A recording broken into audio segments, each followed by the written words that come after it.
Good morning. I'm Ben Ayers. I'm Dean of the Terry College of Business. I am pleased to welcome you all to the inaugural 2025 Shoukry Leadership Speaker Series, which is a spring UGA signature lecture with Ted McMullen, who is the founder and the president of Covington Investments, LLC.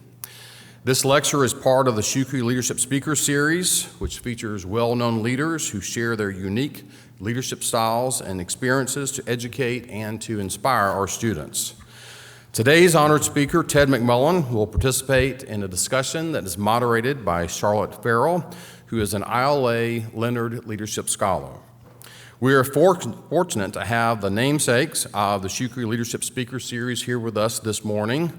Paul Shoukry, his wife Amy was not able to be with us here, but we're thrilled to have Paul with us. Paul is a loyal University of Georgia alumnus, and he was also an ILA Leonard Leadership Scholar when he was on campus. This lecture series reflects one of Paul's passions and essential point of the UGA experience, and that is leadership. He shares my belief that this university, the birthplace of public higher education in America, is responsible for producing outstanding leaders for our state, for our nation, and also for our world. Paul's passion for leadership began during his time as a student here at UGA, where he had the opportunity to hear from leaders across various industries. This exposure piqued his first real insight into what leadership meant and also set him on his path to become an outstanding leader in business as well. His experience further fueled his desire to contribute to development to the next generation of leaders here at the University of Georgia. While intellect and achievement are impressive, they don't necessarily inspire others. What truly motivates people is a deep passion for something greater than themselves or a drive to help others. And this is the essence of leadership that Paul and Amy seek to inspire and nurture here at the University of Georgia. We are indebted to Paul and Amy for their generosity in supporting this lecture series and for all they do for the University of Georgia.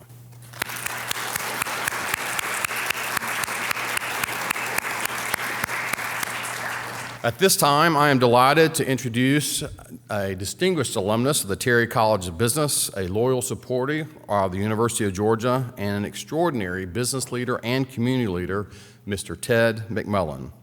Ted is a passionate entrepreneur and the founder of Covington Investments, LLC, an Atlanta-based real estate investment, development, and acquisition firm. At the age of 27, Ted launched Covington, which has since become a leader in providing mission-driven senior living services across several states. Ted's entrepreneurial journey began long before he founded Covington. His fascination with business started in his teenage years, and while pursuing his MBA at the University of Georgia's Terry College of Business, he completed his coursework that included senior housing, and this sparked a deep interest in serving older adults. Covington, through affiliated companies, collaborates with nonprofit sponsors, third-party operators, and managers to provide a comprehensive range of services for seniors, including independent living, assisted living, memory care, skilled nursing, rehabilitation therapy, home health, and hospice services. Since its founding in 1997, Covington has served thousands of residents, making a significant impact on the communities in which they serve. Ted earned his AB degree in government from Georgetown University in 1991 and an MBA with a concentration in entrepreneurship and new venture formation from the University of Georgia in 1993. In addition to his entrepreneurial success, Ted has been an active community leader, taking on key roles such as chairing the Southern 7 chapter of the Young Presidents Organization that is the largest in the world, the University of Georgia's Terry College Alumni Board, and the Hal Brady Ministries. He also served for over 5 years as president of the Georgetown Club of Georgia. Ted has also contributed to several prominent boards, including the Buckhead Coalition, the Candler School of Theology Board of Advisors, Georgetown University, Pace Academy, the University of Georgia Foundation, and Young Harris College. Ted is a dedicated member of the Peachtree Road United Methodist Church in Atlanta Outside of his professional and his community involvements, he enjoys music, travel, sports shooting, reading, and hosting private and civic events. Ted and his wife, Catherine, who is with us today, are also parents of 3 sons and a daughter. Ted's remarkable contributions in both business and society inspire us, and we are fortunate to hear from him today. Please join me in welcoming Mr. Ted McMullen. Thank you, Ben. Thank you, Ben.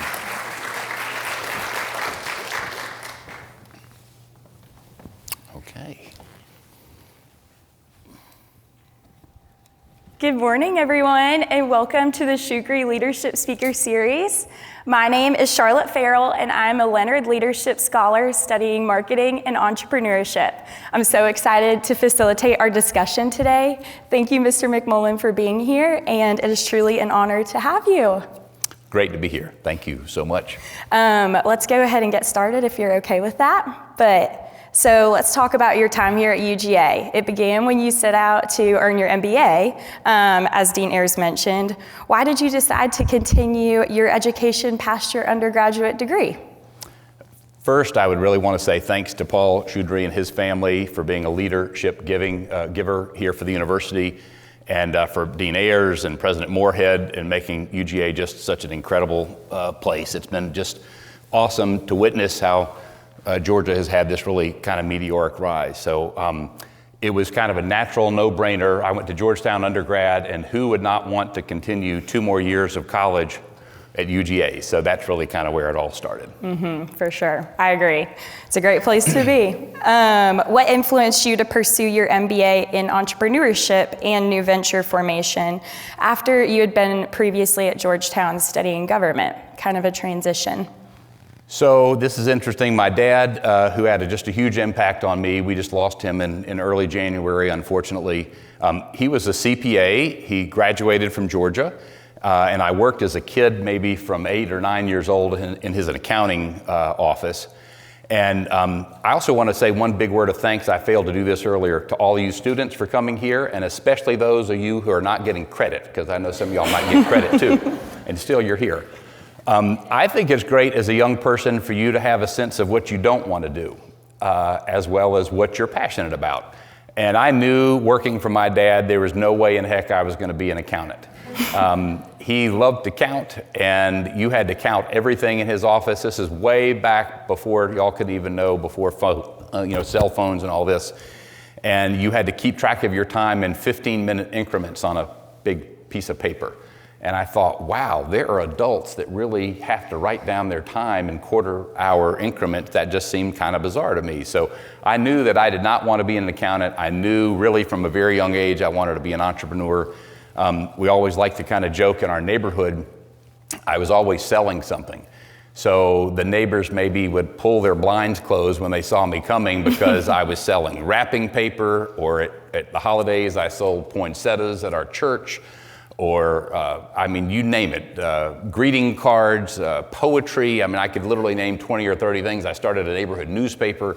So I really knew at a very early age that I wanted to do something in business, that I wanted to do something that I had started that was an entrepreneurial kind of an effort, but I wasn't quite sure what that would be. But I knew coming back to Georgia and getting a solid business base, I'd had some accounting and some other business classes, but at Georgetown I studied, we don't call it political science, we don't think it's a science. I studied government and minored in English, and I think that's important too. I think having a great background and discipline and communicating well is critical for any kind of job you go into. But I knew I wanted to get into business, and it was a natural fit to come here. Yeah, absolutely. And it's great that you mentioned your parents. On that note, they were Bulldogs. And so was there any significance to have the opportunity to attend UGA like they did, follow in their footsteps? Yes, and I really am in big trouble. Finally, hopefully third for third, I want to thank my wife, Catherine, for being here with me too. So I would have heard that all the way on the car ride back home if I had not mentioned Catherine, so I want to thank you Good as catch. well. I am very lucky. I married up in the marriage side of things, and I picked the best parents you could imagine. My mother's from South Georgia, from Waycross, which is the largest county in the state. My dad grew up here in Athens in Clark County, which is the smallest county in the state.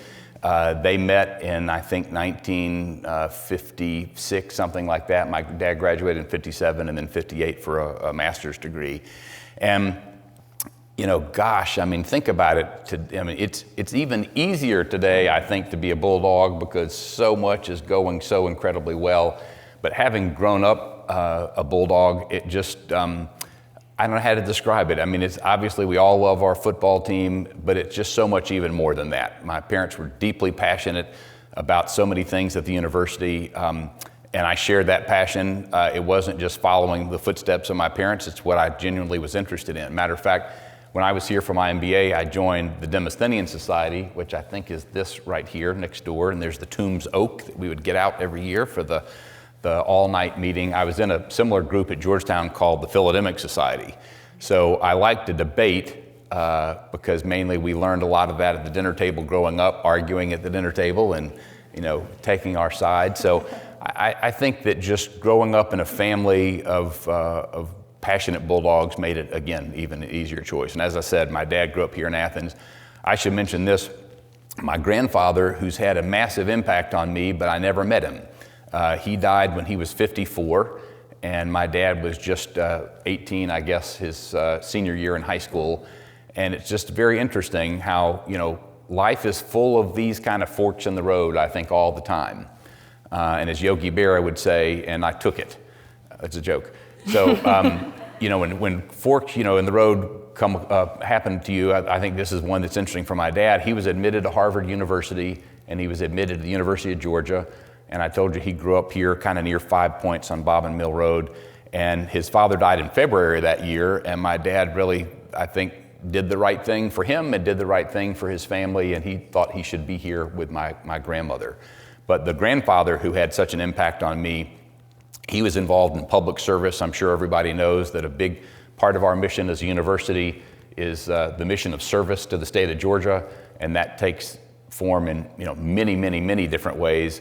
That the president leads here, but especially the extension service is one of those areas of focus.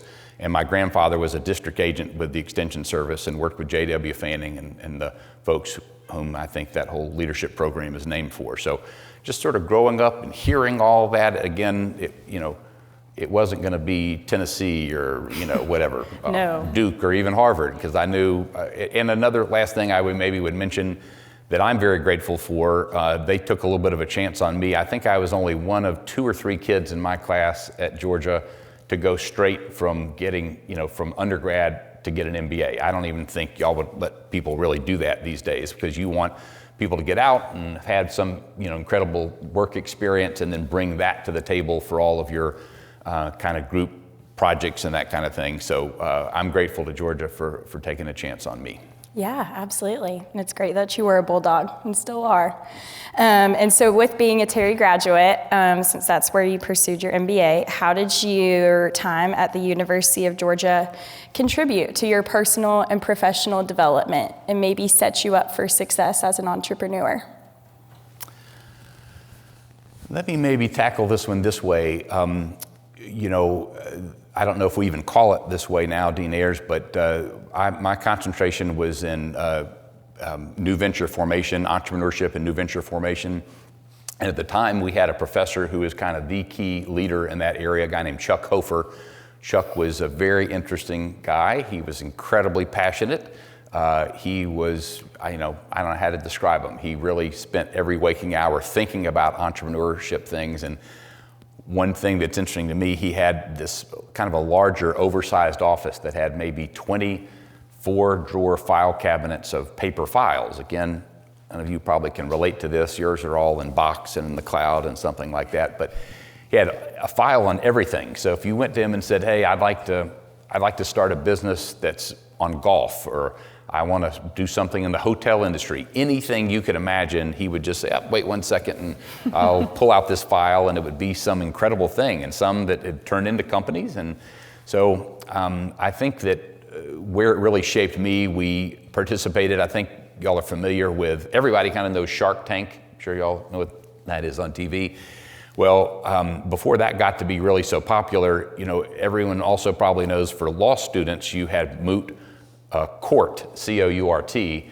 Well, we had these business plan competitions, which sounds kind of nerdy. I mentioned Harvard for the last time, but we beat Harvard at one of these. I think it was at Texas, UT Austin. So, Georgia can compete at the highest levels, but it was attending these business plan competitions where, we had to prepare and defend a business plan competition.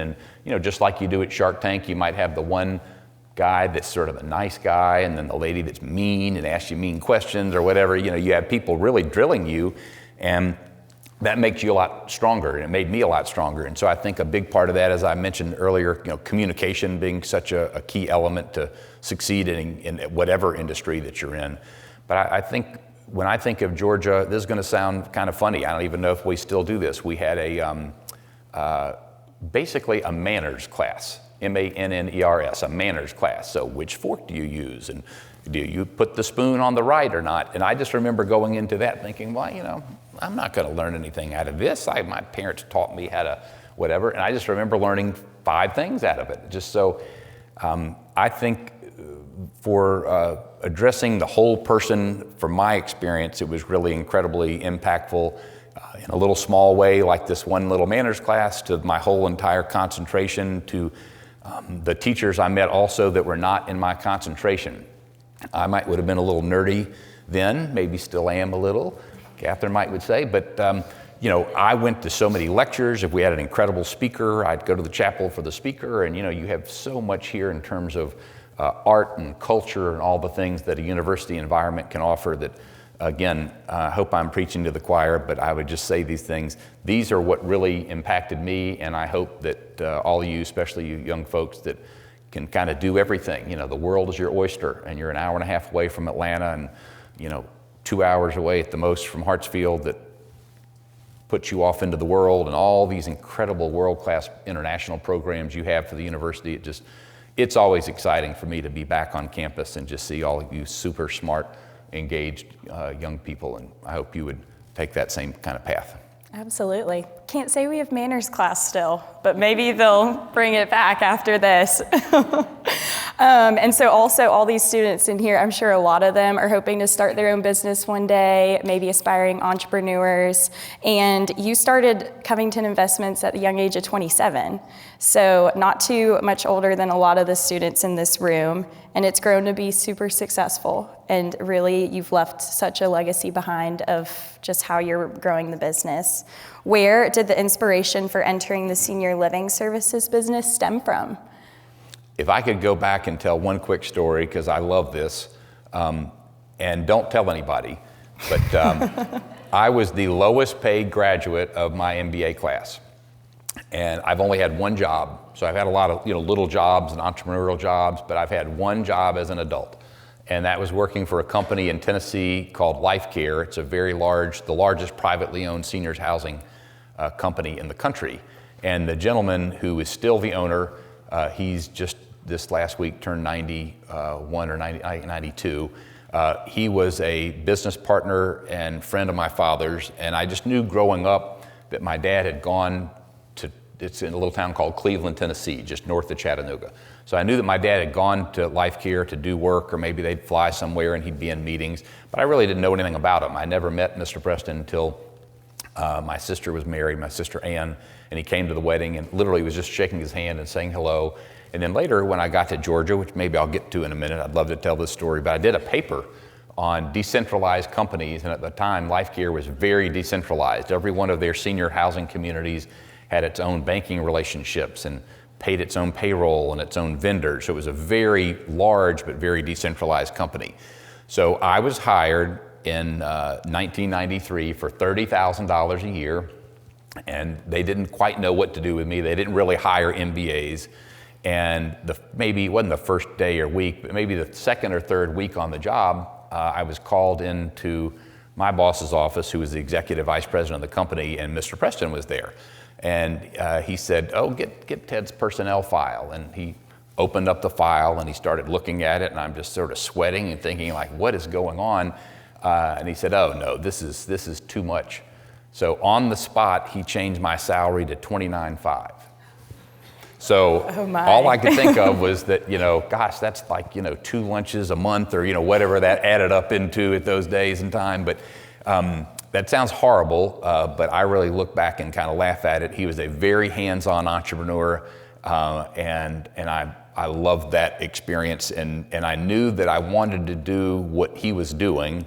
And this is another maybe food for thought as y'all are looking at your careers.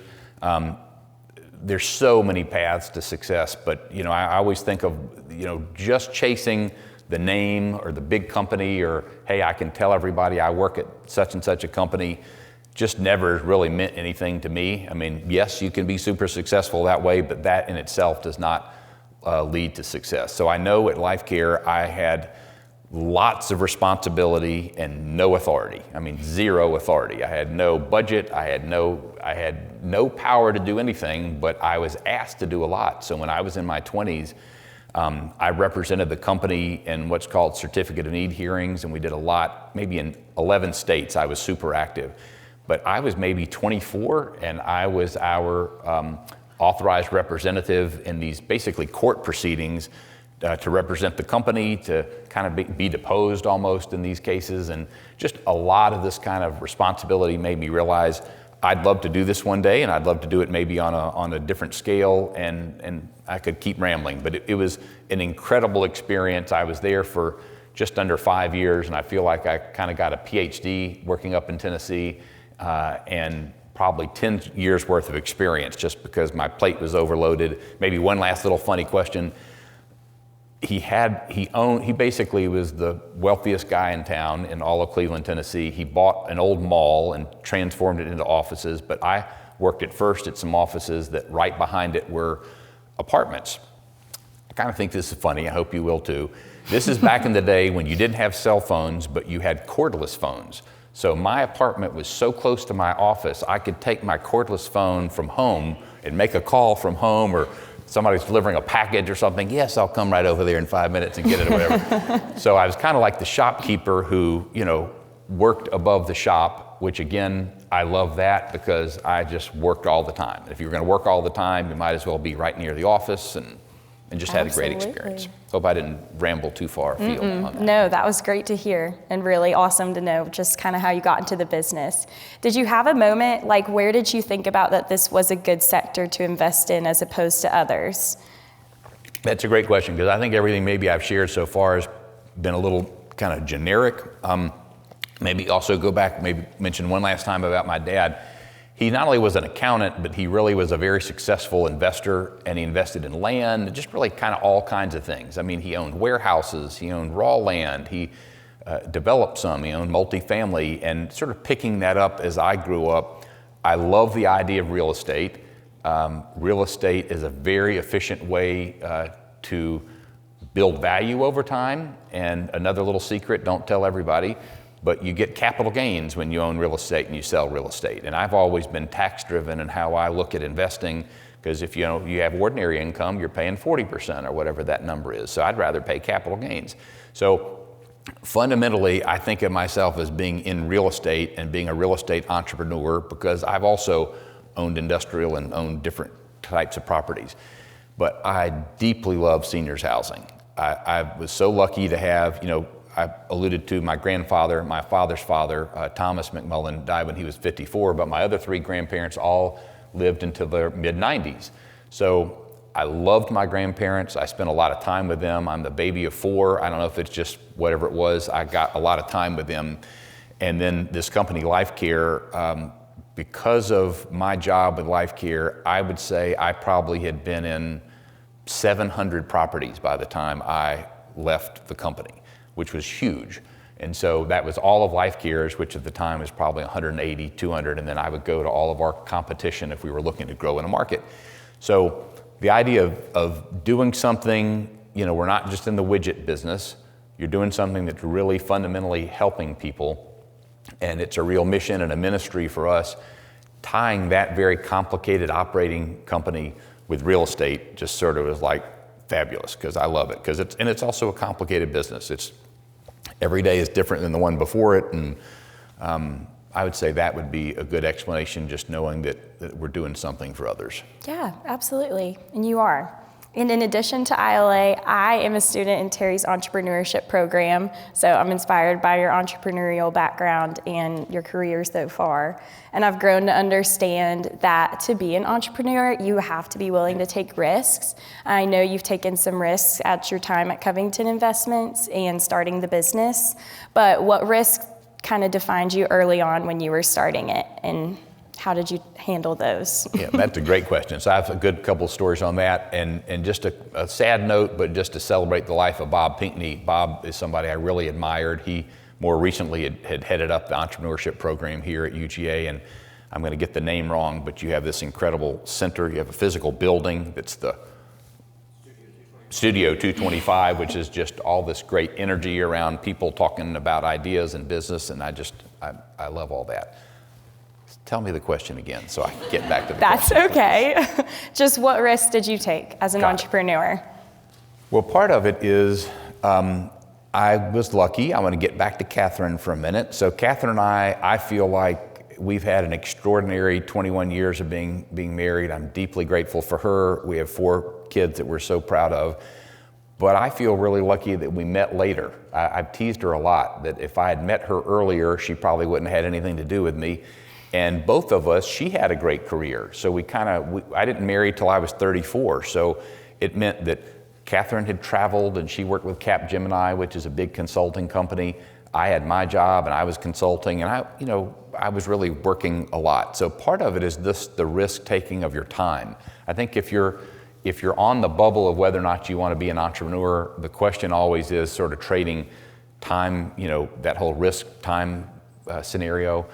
But I knew I was ready to take a risk, kind of from the beginning. But I can give a pivotal moment that is interesting to me because it's seared in my memory. We bought properties out of bankruptcy and receiverships and other ways that we bought real estate over the years. And we bought one large retirement community in Central Florida. And there's a given point in time when I had to make a decision, and these are not really big dollars today, but then it was sort of everything. I had to commit to $350,000 earnest money deposit on a deal that literally on a phone call with the broker who was talking to somebody in the bankruptcy court, I had to right then and there say, yes, I'll commit to it or not. And we had done no due diligence. I had just seen the property one time, but just, this is the technical term, my spidey senses were just whoop, whoop, whoop. This is the thing we've got to do.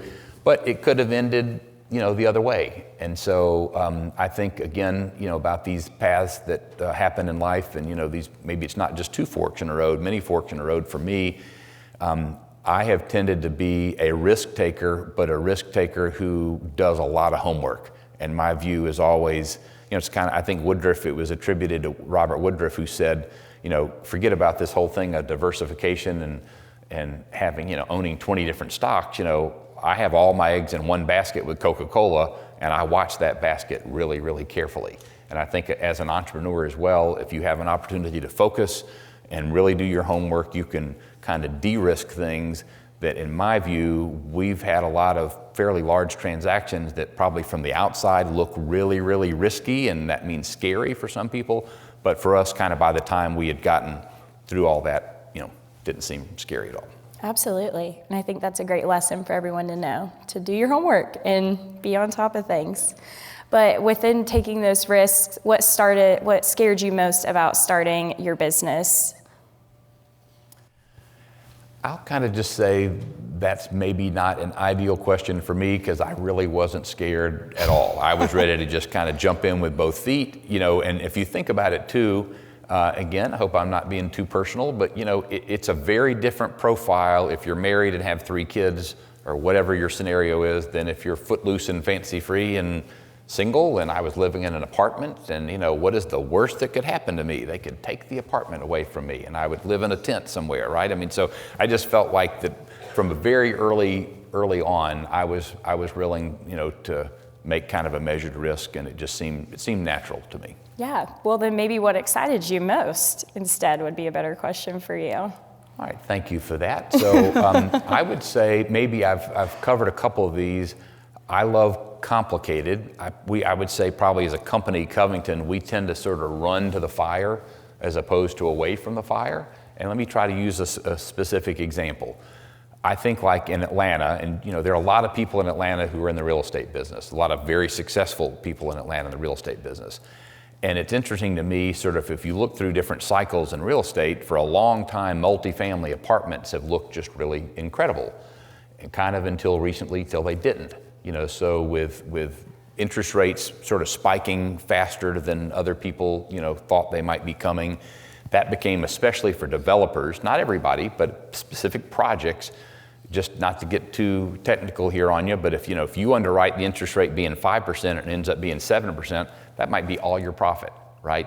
And so I think that I am excited about, in our field, and trying to be focused on what we know, because we can't do everything, we don't know everything, is it sounds kind of weird. I get excited about literally reading all the audits and the annual reports and the details that we would look through and due diligence, and especially if I kind of get back to spidey sense, if it's a deal that I've even just maybe had a 10-minute conversation about with someone and they've told me, hey, there are these 5 things, and I get excited about it, that can get me really kind of going. And mainly because not only just do we think it will be a good deal for us, but that we would be a good deal for the sponsor, because there's always somebody else on the other side of the table. And the question I'm always asking is, what's in it for them? How can I help them solve a problem? We've never been a buyer or involved where we're not welcomed or wanted. We don't really want to play that role, and there are people that do that, but we really want to be where we are welcomed and wanted, and where we know that we can add value. So that gets me excited. Well, so then going off of that, would you explain to all these students who maybe don't know what Covington Investments' mission is and how it relates to developing the senior care industry?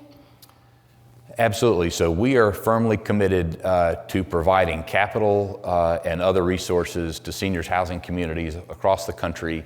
I'd say that we've operated in maybe 15 states. Now we're in 7. And sometimes it kind of ebbs and flows. Sometimes we'll provide bridge financing. But let me back up and make it a little more real for just a minute. Everybody take 1 second, and I have to think almost everybody here in the room has been to a retirement home of some kind. Can I get a few heads nodding? I think I see that. Y'all are not asleep, I hope. I hope we're not killing you. So, it might have been just an independent living community, and that's all it is. It might be assisted living. It might be assisted living with memory care. It might be what we're calling a skilled nursing center or a nursing facility. And we operate all of those, but we also operate them and love them that are campus model communities. And so, and that's a little different. And to give you just some quick numbers, it's really interesting. There are about 2,000 of those across the country that really have this entire continuum. We call them a CCRC. It's sort of the old way of calling them a continuing care retirement community. Now the newer way of calling them is a life plan community, where maybe you're making a life plan of you either pay up front a fee, or maybe they're even strictly rental. I won't get into all those details. But our mission is to support these organizations, and frequently the point I was trying to get to is they are frequently non-for-profit sponsored, and the vast majority of those might even have some faith affiliation or church affiliation. So a lot of these can be very mission-driven. They're all there for the right reason, but they're maybe not hitting it out of the park, or the cylinders aren't really going in the right direction in terms of operationally and management. And we bring a lot of those skill sets to the table and are excited to do it. That's great. And kind of going off of that as well, what does it mean to you as a leader to be able to give back to the community, especially these senior care homes that are serving such a needed population? Well, I want to applaud Paul and his wife Amy again. I think it's really, really important. Let me just at least tell you what I was taught growing up. I think it's really important to give, and if you have capacity to give in some ways that are public, because I think that can inspire other people, and they'll say, wow, well, I could do that maybe, maybe one day. Maybe you can't now, but maybe you will one day. And I also think it's really important to give privately, that, the left hand and the right hand, somebody's written something about that.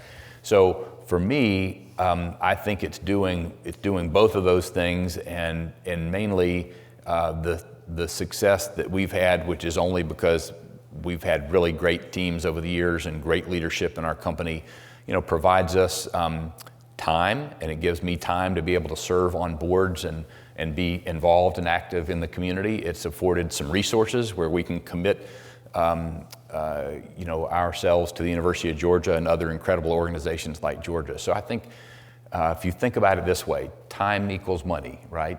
And I think when you're passionate about something, and I think we all should be in some way about serving our communities, big and small, and that can be in little ways. It can be helping out somebody that just didn't as well off as you are, or just needs maybe even just encouragement. You could be the Barnabas in their lives of giving encouragement. So I encourage that too.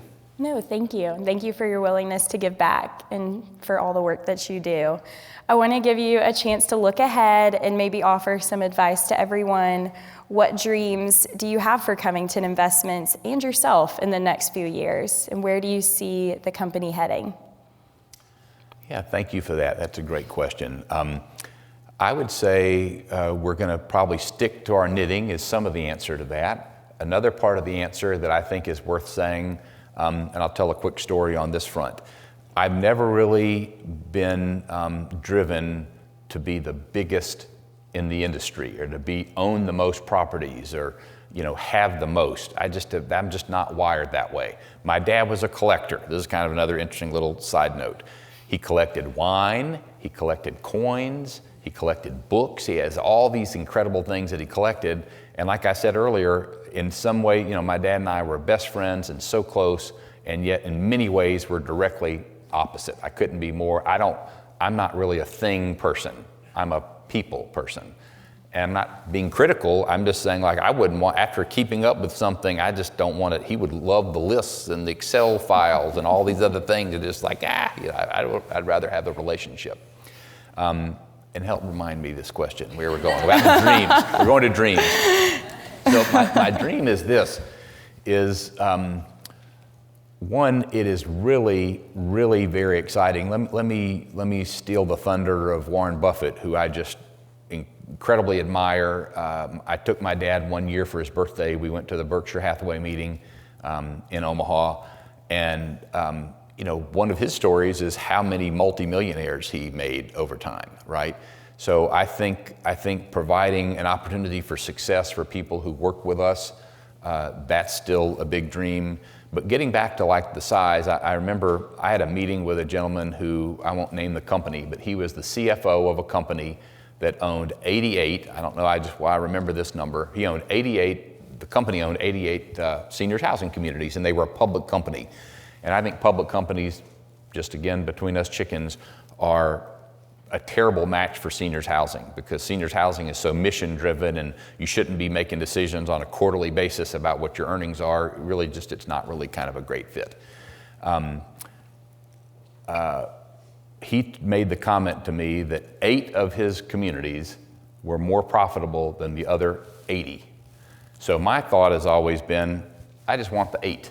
And I want the 8 that are doing a great job, that are giving back to the communities. And so that would be, my dream would be to continue to grow the company. Maybe our kids at some point would want to have an interest in, you never know, and being part of that team, but giving other folks a chance to succeed as well. That sounds great. That's awesome. So I might have mentioned this, but many students are not that much younger than you were when you started Covington. Is there anything that you would go back and tell yourself as kind of a last bit of advice when you were graduating college, preparing yourself for your career, that would be beneficial for these students to hear? Okay, I'm gonna just tell something I shouldn't have, which is we sort of talked a little bit about these questions ahead of time. So I knew she was gonna ask this question, and this is one that really has weighed on me in a positive way, and that is, I really don't have many regrets. I'm not saying none, but I really feel like I don't have many regrets of what I've done. My regrets have all been things I've not done. So I would just say, as you super smart, beautiful, fabulous young people, be bold. Sleep is overrated. Get out there and, it's raining outside, but there's some lecture. Get your butt in gear and go to the lecture. I mean, you gotta show up. I think to really knock it out of the park. You can't do that mailing it in or phoning it in. This is a topic that just came up very recently where a lot of young people don't want to get on the phone because everything is a text or an email and it's all very distant, and you go to a website and all that. I'm like the exact opposite. I do text and emails because I have to, but I would way rather be in person with someone. I mean, it's not even a question. 10 times out of 10, I'd rather be. So I guess just to fully answer that question, for me, it's been maybe, I can think literally there was a summer, you have just this incredible luxury of time. Think about this. There will be a point in time where you don't have, I don't know what it is, 2-3 months of a summer that you can kind of do anything you want to do. Well, take advantage of that, right? I would just say, be thoughtful, plan. You might say, well, that's even true for this summer. I don't have a great plan yet. Well, there's so many people at UGA who could help you with that. And I would just say, make the most of every minute. Thank you for that. I think that's something everyone in here can take with them for sure. I appreciate it. And we just want to thank you, Mr. McMullen, for sharing your wisdom and insight with us this morning and for sharing your experiences with us. You've got a great career and just have established Covington to be something awesome. We now have a few minutes to answer some questions from the audience if you're good with that. So, absolutely, Charlotte. Thank you. We would absolutely love to. Right here in the front. Hello, Mr. McMullen. Thank you so much for being here today and for sharing your wisdom. My name is Toby Barden, and I'm an ILA Leadership Fellow studying Management Information Systems. And as an alumnus from the MBA at Terry and UGA, how has your time at the university shaped your approach to leadership and problem solving in your career? Great question. Well, it was not my statistics class, I can tell you that. That might be a necessary evil if you're in Terry. I don't know if you still have to take stats or not, but I think we touched on it a little bit earlier, which is just, again, showing up, engaging, communicating. So much of what I hope y'all are getting is it really almost doesn't matter what you're learning. It's that you are learning, and you're learning how to learn. And a lot of that are real basic blocking and tackling, like time management, like reading, embracing reading. I read 7 newspapers a day. Sometimes I'm doing it at 2 a.m, but I'm gonna read, the vast majority of 7 papers a day. It's what are you focusing your time and energy on? Are they important? Are they making you a better person? Are they making you a better person for your friends and for the community? And that's what I would hope for y'all, but hopefully that answers it. Absolutely, absolutely. If anyone else has a question and would like to raise their hand, we'd be happy to answer.